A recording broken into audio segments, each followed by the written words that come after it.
Bom dia, excelentíssimo senhor presidente, nobres colegas, deputadas e deputados, senhoras e senhores.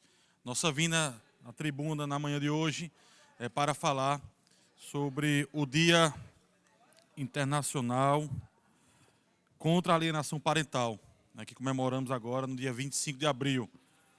O escritor português José Saramago, Nobel de Literatura de 1998, nos presenteou com uma das mais belas reflexões sobre o que os filhos e as filhas podem significar para nós, que somos pais e mães. Segundo a sua definição, filho é um ser que nos foi emprestado para um curso intensivo de como amar alguém, além de nós mesmos, de como mudar nossos piores defeitos para darmos os melhores exemplos e de aprendermos a ter coragem. Ser pai ou mãe, então, é o maior ato de coragem que alguém pode ter, porque é se expor a todo tipo de dor, principalmente na incerteza de estar agindo corretamente e do medo de perder algo tão amado. Embora esta reflexão esteja coberta de razão, senhoras e senhores, nós precisamos tomar muito cuidado para que essas incertezas, esses receios e, inclusive, todo esse amor que sentimos por nossos filhos não se transformem em algo nocivo. É uma projeção exacerbada de nós mesmos sobre eles, ou em sentimentos de propriedade, egoísmo e chantagem. Infelizmente, temos visto que esse tipo de comportamento tem se tornado cada vez mais comum, sobretudo quando o casamento ou a relação entre os pais terminam. Mas apesar de estas condutas parecerem algo normal ou corriqueiro, elas podem, e muitas vezes devem ser caracterizadas como atos de alienação parental. Uma forma de abuso emocional contra as crianças e um de seus genitores, capaz de deixar consequências irreversíveis para ambos. Por isso, neste 25 de abril, Dia Internacional contra a Alienação Parental, é muito importante trazer esse tema até esta Casa Legislativa para que possamos debatê-lo com a seriedade que ele merece.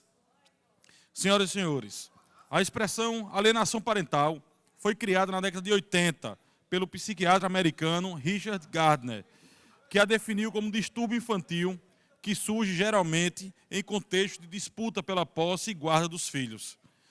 Nos termos da Lei Federal número 12.318/2010, considera-se ato de alienação parental a interferência de um dos genitores na formação psicológica dos filhos, desqualificando ou desvalorizando o outro genitor, com o objetivo de promover o desgaste e o rompimento dos vínculos familiares existentes entre eles. Assim, são casos práticos de alienação parental, por exemplo, quando um genitor não comunica ao outro fatos relevantes relacionados à vida dos filhos, tais como o seu desempenho escolar, alguma doença que acometeu a criança ou a comemoração especial de que ela participou. Outro exemplo típico se dá quando um dos pais toma uma decisão que altera significativamente a rotina da criança, como a mudança de cidade, sem prévia consulta ao genitor alienado. Além dessas, também são manifestações clássicas da alienação parental, ficar falando mal do ex-parceiro na frente dos filhos e demonstrar de maneira reiterada aborrecimento e irritação quando os filhos simplesmente apreciam a convivência com o outro genitor. Como consequência de tudo isso, as crianças vítimas desses maus tratos acabam várias vezes apresentando distúrbios como isolamento social, baixo rendimento escolar, depressão, melancolia e angústia, fugas e rebeldia, e sentimentos de culpa e indiferença. Muitas delas, inclusive, permanecem com esses comportamentos até a idade adulta. Estudos indicam que, entre os adultos que sofreram alienação parental durante a infância, cerca de 70% desenvolvem episódios de depressão relacionado à crença de não ser amado pelo pai-alvo, e 35% podem terminar se envolvendo de maneira abusiva com drogas, como uma forma de mascarar seu sentimento de dor e perda. Ou seja, senhoras e senhores, além de gravemente danosos, os efeitos da alienação parental são duradouros. Por esses motivos, é muito importante que a população seja conscientizada sobre esse problema, não só ao longo desta Semana Estadual de Combate à Alienação Parental, ou na data de hoje, 25 de abril, dia que o mundo todo dedica a esse tema tão delicado. Na verdade, nossa sociedade precisa entender de uma vez por todas que filho não é propriedade particular, muito menos instrumento de vingança contra um ex-parceiro ou ex-parceira, e que a alienação parental pode e deve ser punida.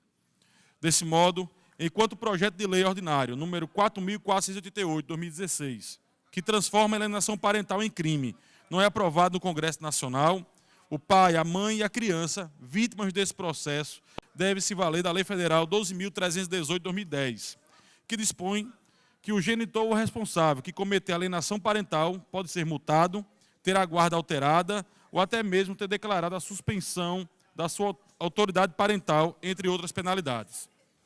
Outro ponto merece uma maior reflexão é o seguinte: sabemos que, em muitas ocasiões, a alienação parental é difícil de ser comprovada, em razão de sua natureza privada e até sutil.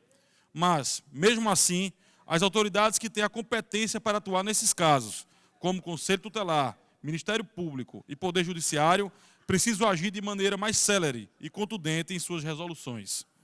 Afinal de contas, a alienação parental não deixa de ser um ato de violência praticado contra a criança, que, se não for estancada a tempo, trará graves deficiências comportamentais, emocionais e cognitivas que a acompanharão por toda a vida. Esse é um problema que não pode ser menosprezado ou ignorado. E juntos precisamos proteger nossas crianças contra esse tipo de abuso.